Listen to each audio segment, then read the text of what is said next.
3,000 pounds of race car out of control. You're gonna lose it, you're gonna crash, you're gonna spin. Motorcycles crumple in high-speed smash-ups. A woman hits the earth from over 10,000 feet with a failed parachute. I was certain I was going to die from that impact. From colliding asteroids to subatomic particles. Now, crashes on Modern Marvels.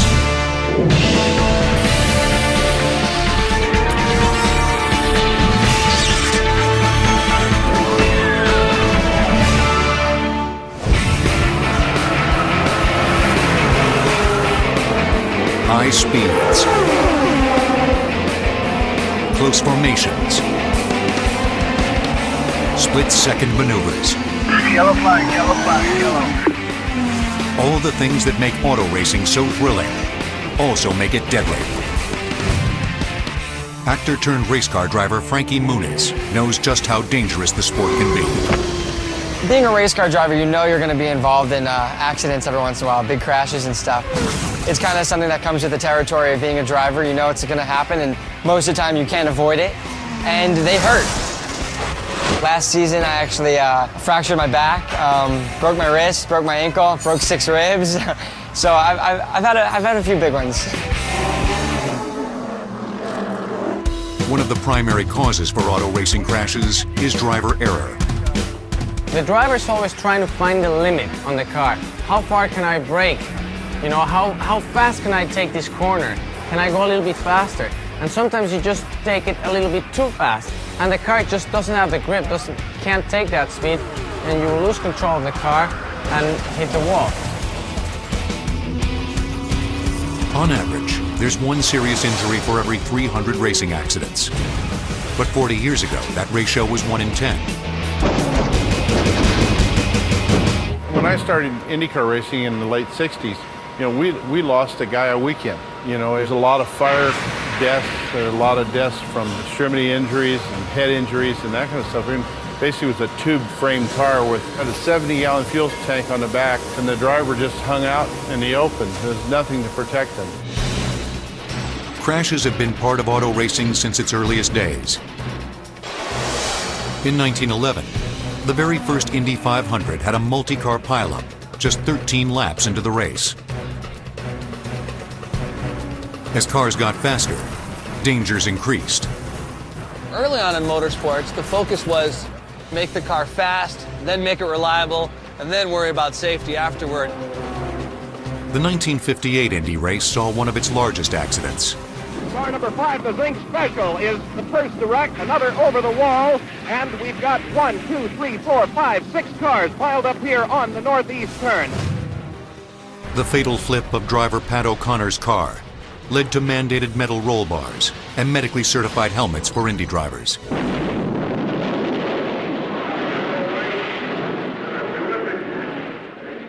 The fire threat diminished in the 1970s, when racing took a cue from the U.S. military. They brought a helicopter fuel cell to Indianapolis Speedway and said, look, you can shoot a gun into this thing, you can hit it with an axe, you can do whatever you want, and it won't penetrate it. So we started running those in our cars. That went away. There was no more deaths from fire. In the 1980s, carbon fiber replaced steel plates and aluminum tubing in race car construction. The result was a lighter yet stronger vehicle, capable of deflecting energy away from the driver. So when you crash, everything disintegrates. All these suspension parts, the wheels, the front wing, everything is designed to break off the car fairly easily, and that way the impact it's absorbed by the car, not absorbed by the driver. Here's the math. A car in motion builds up kinetic energy. The heavier the car and the faster it goes, the more the kinetic energy increases. A 3,600-pound racing car traveling at 180 miles per hour has enough kinetic energy to launch an average man 5 miles into the air. If that race car runs head-on into a concrete barrier, all the kinetic energy is released in the milliseconds it takes for the vehicle to stop, with all of the force being absorbed by the car and driver.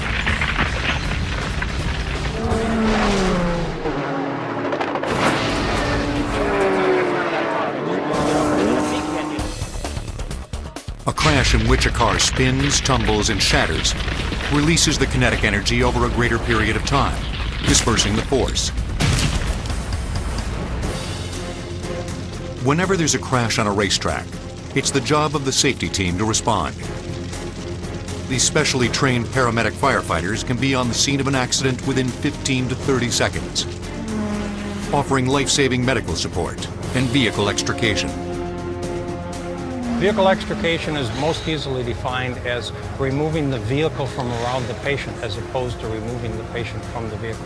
And what we will do is we will cut the car apart around him so that we can limit the movement to the driver and minimize any further injury to the driver to get him out. In the event we have to cut a driver from the car because he's caught inside the cockpit, we can utilize one of our Almatro rescue tools. This is a combination tool. We can either spread the carbon fiber or cut it. The most frequent injury that we've seen has probably been orthopedic injuries, arms and legs and things. We've done such a good job of safety with the new Hans devices and limiting the head and neck movement that we don't see nearly as many of those injuries as we used to. The Hans, or head and neck support device, was designed by Dr. Robert Hubbard in the 1980s in response to the death of a friend who suffered head and neck injuries in an auto racing crash. Use of the Hans device was initially voluntary. It was not widely employed, but now, following the death of racing giant Dale Earnhardt Sr. in February 2001, nearly every major race sanctioning body requires its use. That was the biggest problem when you crashed. Your neck and your head was the only thing that was loose on the car because you were tightened by so many seat belts. Every time you crashed, you could break your neck if you went forward, if you went sideways. It's actually a very simple safety device that will prevent the driver from injuring their neck. So the seat belt goes on top of this hands device where my hands are. So in case there's an accident, you see, this is as far as my neck goes because the hands device immediately grabs the helmet from over here. I have had hard crashes at over 200 miles an hour, and thanks to the hands device, nothing has happened to my neck. And which is funny, when they introduced it, drivers didn't want to wear it because they thought it was uncomfortable. And now, you would never think of driving without the hands device. It would be like almost driving without wheels on your car. Even more lives might be saved by the adoption of another breakthrough in motorsport engineering. Safer barriers, standing for steel and foam energy reduction barriers. As this test footage shows, the vehicle slams into the barrier with tremendous force, but the wall compresses, absorbing the energy of the collision. The outer layer closest to the track is made of hollow 8-inch steel tubes, which are both strong and flexible during an impact. The center layer is dense 22-inch thick polystyrene foam, which absorbs energy by compressing. The inner layer nearest the spectators is solid concrete to provide resistance. With soft walls, there's a certain amount of elasticity and give, and as a consequence of that, why the driver has a fairly good chance of being able to survive a fairly strong impact against those walls after a collision has occurred. Race cars may avoid even more crashes thanks to revolutionary changes in racing electronics. Here at the Panther Racing Team facility in Indianapolis, Indiana, the crew prepares their car for the Indy 500. They're installing communication systems that didn't exist 10 years ago. Not only on this car, but on all 33 cars participating in this year's race, there are several safety components that are mandatory for each car. The familiar yellow caution flag that warns drivers of an accident on the racetrack is now augmented by an onboard signal sent electronically by race officials. This is our track condition radio. It receives messages from race control when there's a caution or yellow flag on the track. This box is located here on the car and receives a signal from the antenna link here, and then drives two LEDs on here at this location to alert the driver that there's been a caution. It comes on very quickly, and traveling at 200 miles an hour, you're traveling at almost a football field a second, and any early warning you can get will help you avoid contact with another car. The team also installs a data acquisition recorder in case a crash occurs. This helps us get information from crashes on what happens to the driver and the car during an accident. This is very similar to a crash box on an airplane. 60 sensors on the car gather information ranging from brake pressure and G-forces to steering inputs and ride height changes. The accident data recorder not only receives data from sensors located on the car, but it also receives data from sensors located in the driver's ears. These earpieces, which also provide communication to the team, provide us with G-load data about what happens to the driver's head during an accident. After a crash, G-force data from the driver's earpieces are downloaded from the accident data recorder and analyzed. During the analysis, we're looking for, one, how much force the driver experienced or how much injury he might have sustained in the crash based on acceleration, and then two, if there's anything that can be done to the car to make it safer in the future. This is a crash from 2 years ago at Indy. You can see turns 1 and 2 down the front stretch, turn 3, and then the driver crashes going into turn 4.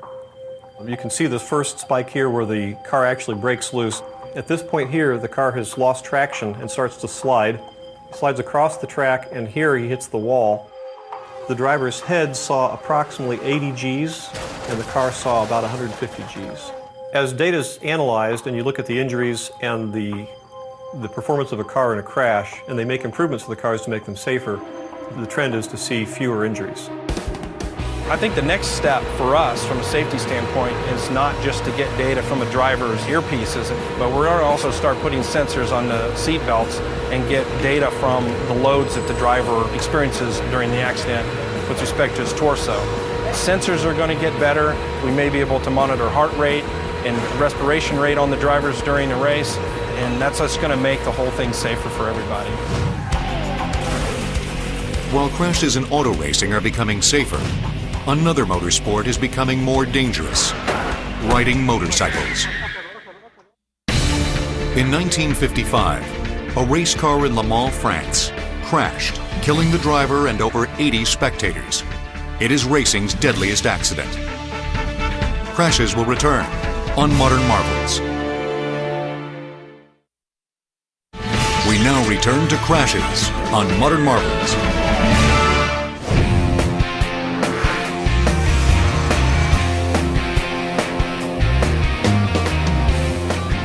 There are over 6 million motorcycles on the road in the United States. 100,000 riders are involved in crashes each year, and 5,000 of those are fatal. I'd say it's risky. Statistics would show it's about maybe 25 to 30 times more dangerous, if you want to use that word, than car driving. Deadly motorcycle crashes doubled in the last 10 years, and the numbers continue to rise due to motorcycle-automobile collisions.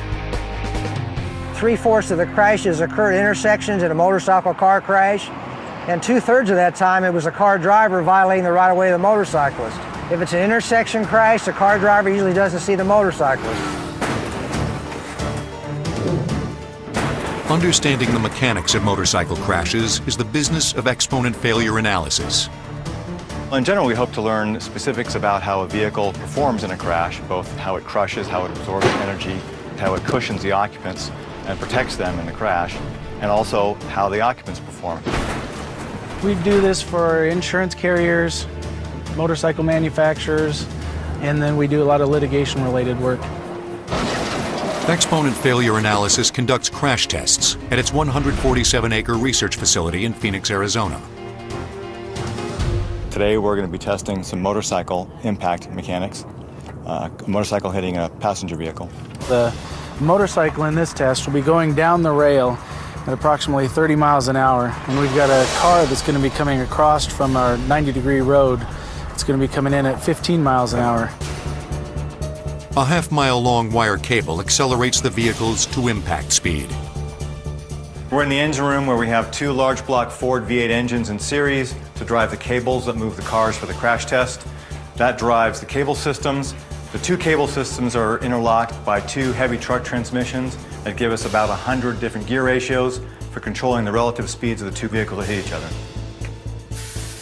The Exponent team painstakingly prepares the car, the motorcycle, crash test dummy, and the 7 cameras that will record the impact. This is the onboard dolly camera, which will be traveling down with the motorcycle. And I have to set the aperture and make sure that it's set for the 500 frames a second that we'll be recording it at. Photo, you guys ready? You shoot from the side to get the pitch motion of the motorcycle. The boom's going up. You shoot from the top so you can study how much it rotates on impact. And then you shoot from the front so you can study where the occupant comes over the back. Hector, you ready?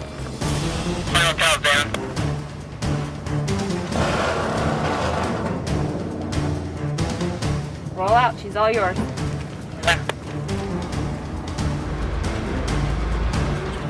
Throttle up.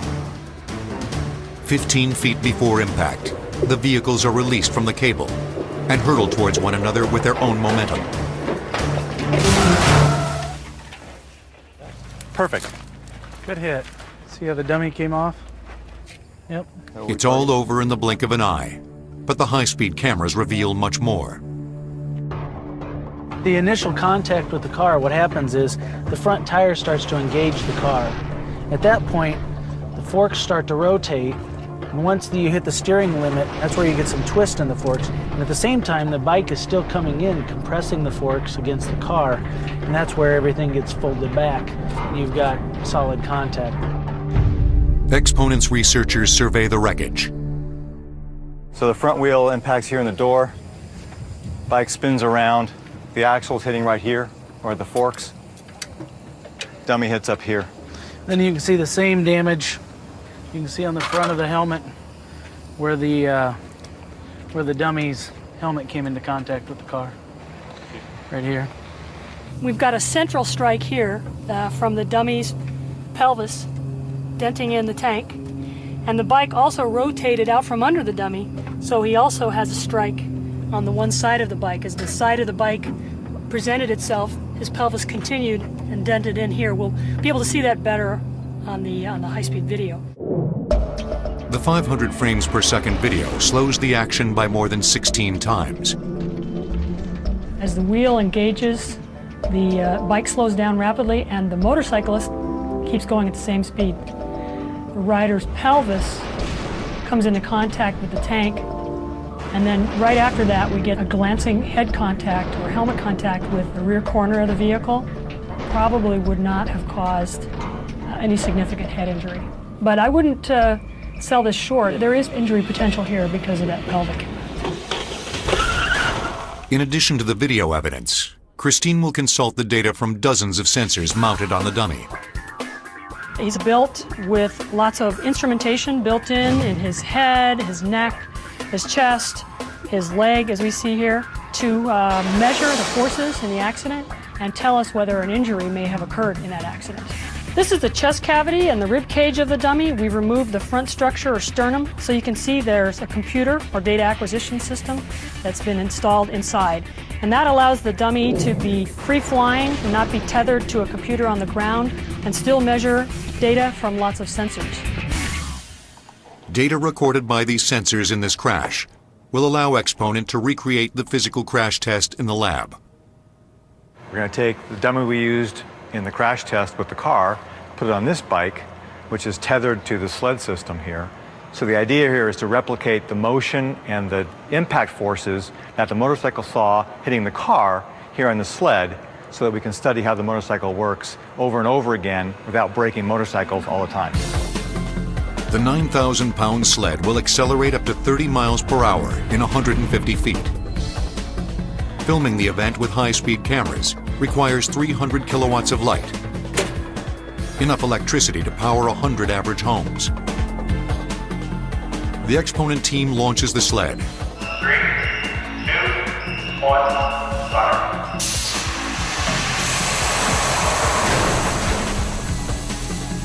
The slow-motion cameras reveal that the replication of the crash test was a success. What we're seeing in the sled test is the sled stopping as if it was hitting the car, the motorcycle moving in the same manner as if it hit the car, and the dummy coming off of the motorcycle in the same manner. We just take a motorcycle on a sled, run it over and over again, looking at different components, only consuming one motorcycle, not dozens of them. Crash tests helped researchers adapt one of the car industry's most successful safety technologies to motorcycles, the airbag. Honda has developed a fuel tank mounted airbag for its Goldwing model that takes just 0.15 seconds to deploy. Upon impact, sensors in the front fork detect a velocity change. Nitrogen gas releases into the airbag, which absorbs the forward energy of the rider, reducing injuries. If an airbag on your bike isn't enough, how about an airbag jacket?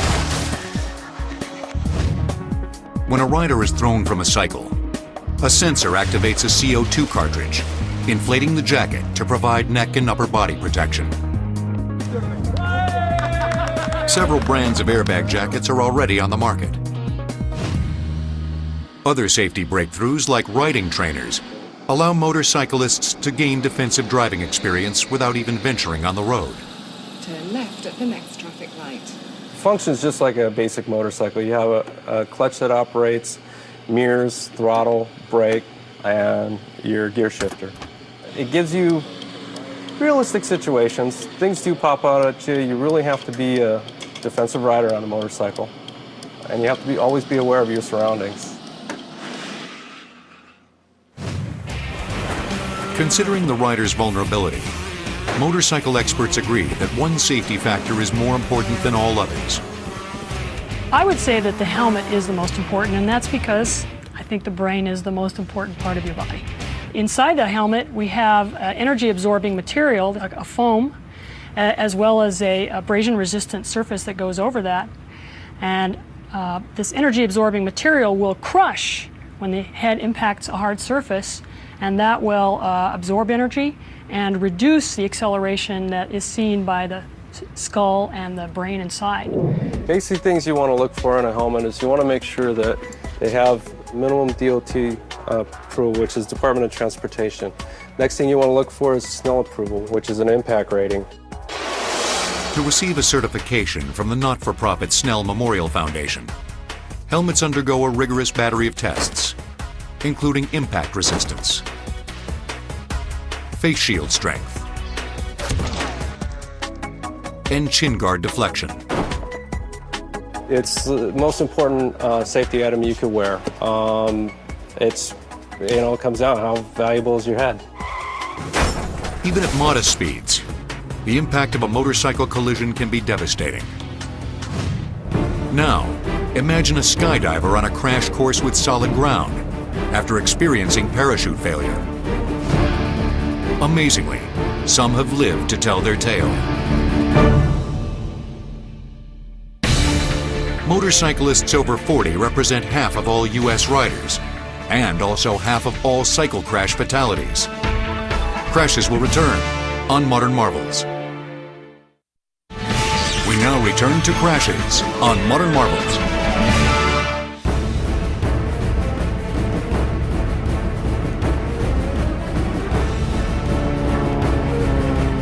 Free-falling from 10,000 feet. Skydivers trust both their training and equipment to get them safely back to Earth. But sometimes things can go terribly wrong. Hi, Shana. All right, Shana, what are you getting ready to do? My first AFF. All righty then, good job. On October 9th, 2005, 21-year-old skydiver Shana Richardson jettisoned her main parachute and experienced a malfunction on her reserve parachute. She hurtled to Earth and crashed face first onto an asphalt parking lot. Remarkably, she survived. I broke just about every bone in my face. The doctors describe it as eggshell fractures. Broke all the bones in my cheekbones and in my nose and my eye sockets. I knocked out the top front 5 teeth in my mouth. I broke my pelvis in 3 places, and I had broken my leg as well. I should have died. I shouldn't be alive. Worldwide, approximately 60 people die while skydiving annually. A third of those fatalities result from failure of the canopy to deploy.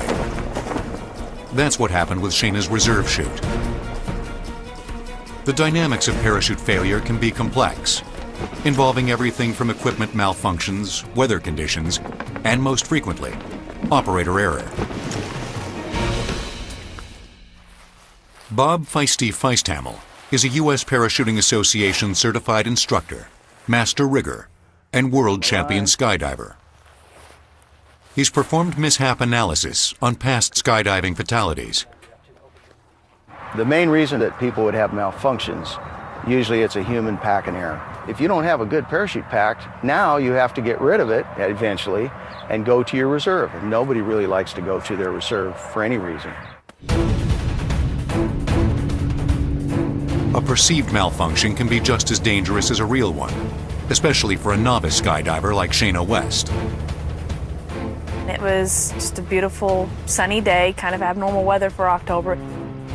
The plane ride to altitude takes about 20 minutes, and it was pretty standard as compared to all my other dives. I was comfortable with what I was getting ready to do. Her instructor, Rick West, at the time also her boyfriend, videotaped Shana's jump so she could review her form following the skydive. Then when we got to 10,000 feet, it was time to leave the airplane and do the jump. And Rick climbed out first, and he was standing on the side of the airplane waiting for me, and he helped me out of the plane, and then we let off at the same time.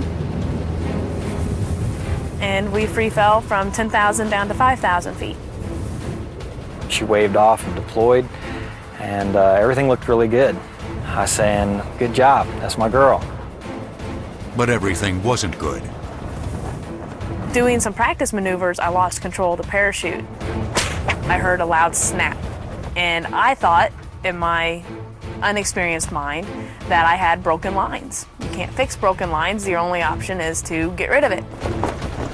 And it's not a malfunction, but they perceive it as a malfunction. And then they go to the next step, which is getting ready to their main parachute and then opening up their reserve parachute. Shana spun downward completely out of control, forcing her to jettison her main chute. And I really quickly deployed my reserve parachute, and it came out, and it was just a flat, straight up malfunction. It just did not do what it was supposed to do. Shana! Shana! Put the brake! It came out with a hung slider and a tension knot, which prevented my parachute from opening all the way. Upon abandoning her main parachute, Shana's reserve parachute automatically deployed. But because Shana was in a spin at the time, the lines of her reserve chute became tangled, creating a tension knot. The knot prevented the slider on her reserve chute from descending. The slider's normal function is to slow the opening of the canopy, but in this case, the stuck slider prevented the reserve chute from fully opening. Instead of having a square parachute, I had a triangle-shaped parachute, cupped the wind, caused me to spin. And I'm thinking that she was in trouble, that she wasn't doing fun 360s. And that's when I start yelling at her.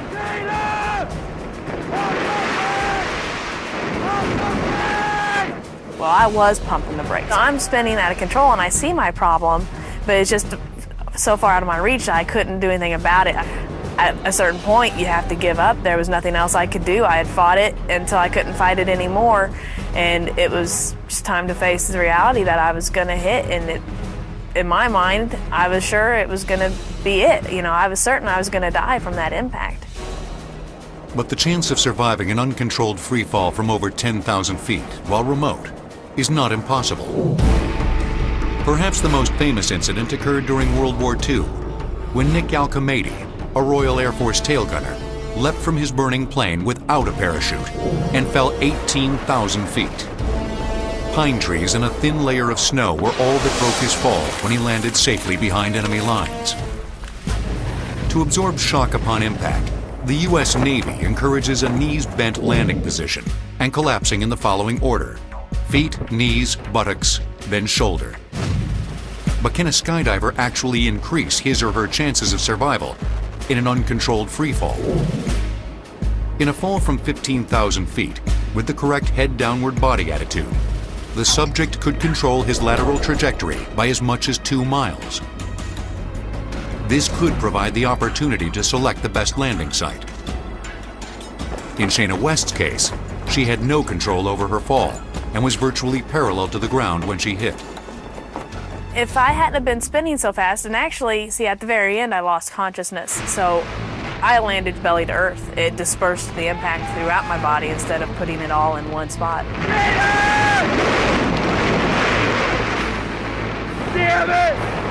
She spun it all the way down and impacted belly to earth in a parking lot, and it was just a big pop. Shayna's speed upon impact, 50 miles per hour.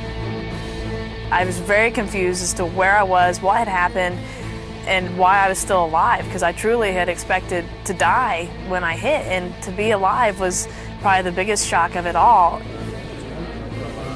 Shayna was airlifted to a hospital in Fayetteville, Arkansas, where another big surprise awaited her.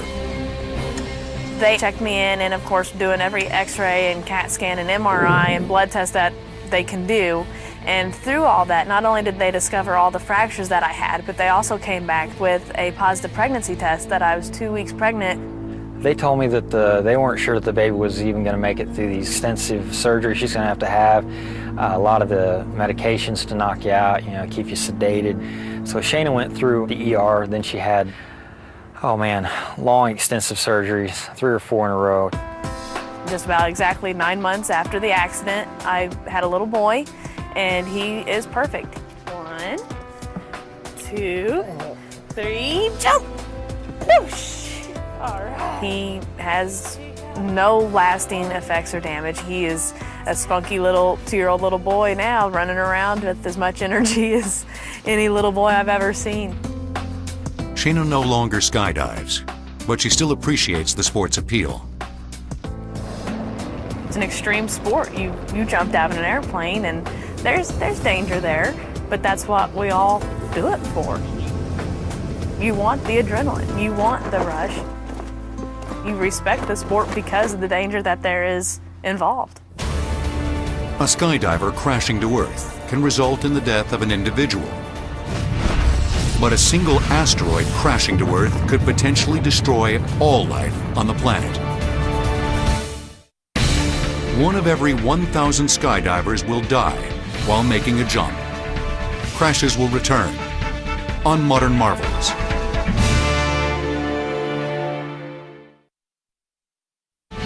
We now return to Crashes on Modern Marvels. Earth is under bombardment. Every day, 200 tons of meteoroids, ice, and dust from space collide with our planet. Lucky for us that most of it disintegrates during entry into our atmosphere. Some, however, can't be stopped. In the fall of 1992, a meteoroid put on a spectacular display as it shattered upon entry into the Earth's atmosphere. A 27-pound piece of the meteorite struck a parked car in Peekskill, New York. A meteoroid is larger than dust, but smaller than an asteroid. An asteroid is at least 150 feet in diameter, but can be as large as a small planet. Comets, which can range in size from a few feet to tens of miles in diameter, are often described as dirty snowballs, since they are composed of ice, rock, and dust. They're also distinguished by a glowing tail. There are nearly 1,000 known asteroids that cross the Earth's path, which are at least a kilometer wide. When large meteoroids, asteroids, or comets penetrate our atmospheric shield, the results can be catastrophic. 50,000 years ago, a 150-foot diameter meteor crashed to Earth in the Arizona desert, creating a crater half a mile in diameter and 570 feet deep.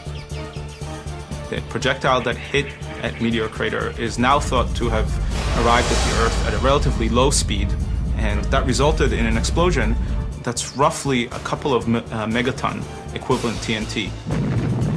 That's 150 times the magnitude of the Hiroshima atomic bomb, powerful enough to excavate 175 million tons of rock. But that collision is dwarfed by the 6-mile-wide asteroid that crashed to Earth 65 million years ago in Chicxulub, Mexico, off the Yucatan Peninsula.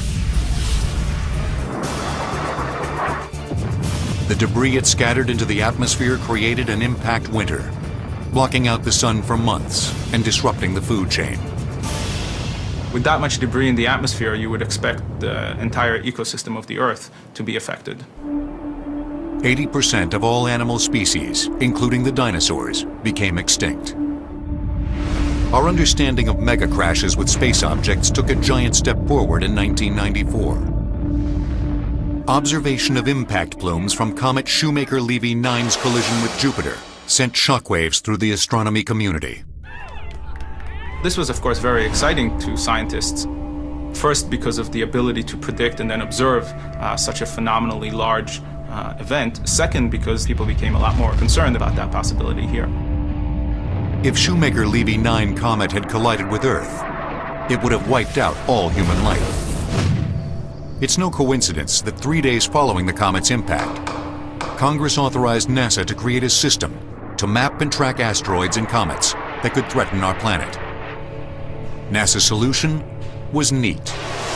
NEAT stands for Near Earth Asteroid Tracking. It's a program run by the Jet Propulsion Laboratory here at Palomar in Hawaii, where basically they're looking for asteroids that are going to come close to the Earth at some point. Currently, the NEAT program operates from here at Palomar by using a 48-inch telescope that robotically searches through the sky during the night and photographs different regions, rephotographs them, and looks for moving targets. Although Palomar Observatory is equipped with the giant 200-inch Hale telescope, its 48-inch Schmidt wide-angle telescope is better suited to searching for asteroids. When you hunt for asteroids, you don't know exactly where they are. And so having a wide-angle telescope, that's the perfect tool for the job, because you can see so much at one time that if you use a giant telescope, you have a narrow field of view, and it would take much longer to hunt through that same region to actually see anything. The Schmidt telescope gathers light from the night sky and focuses it on a 160-megapixel electronic camera. Each night, the NEAT camera takes 20 to 30,000 pictures. A microwave relay system sends images to the Jet Propulsion Laboratory 150 miles away. Computers at JPL analyze these data, sorting out those images that suggest comets or asteroids. NEAT takes 3 pictures of the night sky separated by 30 minutes of time. The software looks for moving objects against the background stars. NEAT's mission is to identify 90% of all comets and asteroids that cross the Earth's orbit, which are over 1 kilometer in diameter. If a 1-kilometer asteroid hit a major urban area, the destruction would be cataclysmic. But what can we do if NEAT locates an object on a collision course with Earth? If we suddenly found that there was an asteroid tonight that was going to hit the Earth, there's nothing we can do. But if you have years' notice and you can convince a government to actually do something about it, then you certainly have the opportunity to save the Earth. Probably the worst thing to do to nudge an asteroid is to blow it up like in the movies, because you're going to create more pieces and they're going to go everywhere, and those are definitely going to hit the Earth. But if you can get a spacecraft there, you can actually change the path, the orbit of that asteroid. We may be in for a close call in 2029. On Friday the 13th in April of 2029, there will be an asteroid that will come so close to the Earth that if you're in Europe that night, you'll actually be able to watch it go across the skies. It'll come closer to the Earth than geostationary satellites, but it will miss. We know this for sure. There is some uncertainty as to its exact path, however, and if it falls within a very specific path, 7 years later, it will return and hit the Earth. That impact could result in as many as 10 million casualties. But scientists estimate the odds for such a collision are 1 in 45,000. Still, by 2036, let's hope we have a deflection plan ready to go. While many scientists look skyward for answers, there's one group that's looking inward, crashing together subatomic particles in hopes of unlocking mysteries of the universe. But some fear they may trigger doomsday in the process. In 1996, an asteroid almost a third of a mile wide passed within 280,000 miles of Earth. the largest observed object to come that close. It was discovered only 4 days before its close encounter with our planet. Crashes will return on Modern Marvels. We now return to Crashes on Modern Marvels. What are matter and energy? What are space and time? Tiny crashes may provide the answers. 30 miles west of Chicago, at Fermilab, a 7,000-acre research facility, scientists smash together subatomic particles in the world's largest and most complex machine. The Tevatron Collider is the highest energy collider in the world. Its basic purpose is to study the fundamental laws of physics, how the universe is put together. Fermilab needs so much land area because the accelerator itself is quite large. The main accelerator, the Tevatron, is approximately 4 miles in circumference. And then there are other accelerators that also take lots of space. What the Tevatron is accelerating are trillions of tiny protons and antiprotons, which travel in opposite directions. Protons, along with neutrons, are found inside the nuclei of atoms. Crashing protons into a nickel target at extremely high speeds produces antiprotons. This is the Cockcroft-Walton accelerator. It's where the protons begin their journey on their way through the Fermilab accelerator complex. And that's a tricky business because you're starting them out at rest, and the way you get them started is just by applying a very large voltage. The energy of this machine is 750,000 volts. In tunnels 30 feet below ground, the particles build up speed as they travel in opposite directions around the 4-mile course of the Tevatron. Each time a particle makes the loop, it's given another little kick by a radio frequency field, building up momentum until it's making nearly 50,000 trips around the track per second and approaches the speed of light. Powerful magnets line the underground tunnels to bend and focus the particles on their course. Once the particles are fully accelerated, they're allowed to collide.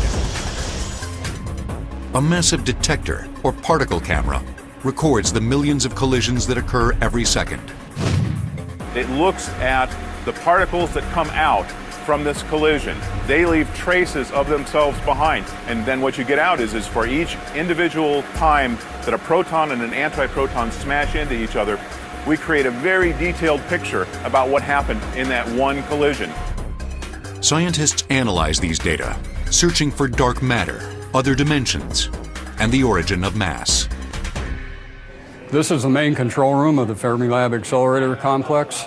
From this room, every device in the accelerator can be controlled. There's something like 100,000 devices, and we run 24 hours a day, 7 days a week. If you had to reproduce this facility, it would cost several $1 billion. Remarkably, the Tevatron is being reproduced, only on a much grander scale, halfway around the world. The Large Hadron Collider, or LHC, at CERN, which is a European laboratory centered in Geneva, Switzerland. The actual accelerator is so large it goes into France a little bit. The LHC is about 3 times the size of the Tevatron, with magnetic fields that are about twice or more what we can produce here in our accelerator. The LHC is so powerful that some fear the collisions it generates might actually create a black hole, capable of sucking in our entire planet. The scientists at Fermilab who have collaborated on the project dismiss the concern. The idea that we would generate a black hole under these conditions that would swallow up the Earth is such a remote possibility that no one would take it seriously. The high-energy collisions the LHC will produce may release a variety of previously theoretical particles, including the Higgs boson, the holy grail of subatomic physics, that might explain why all other particles have mass. These barrier-shattering collisions are just another example of the violent release of energy that we call crashes. To paraphrase an earlier physicist, Sir Isaac Newton, an object in motion tends to stay in motion, unless, of course, something happens to get in its way.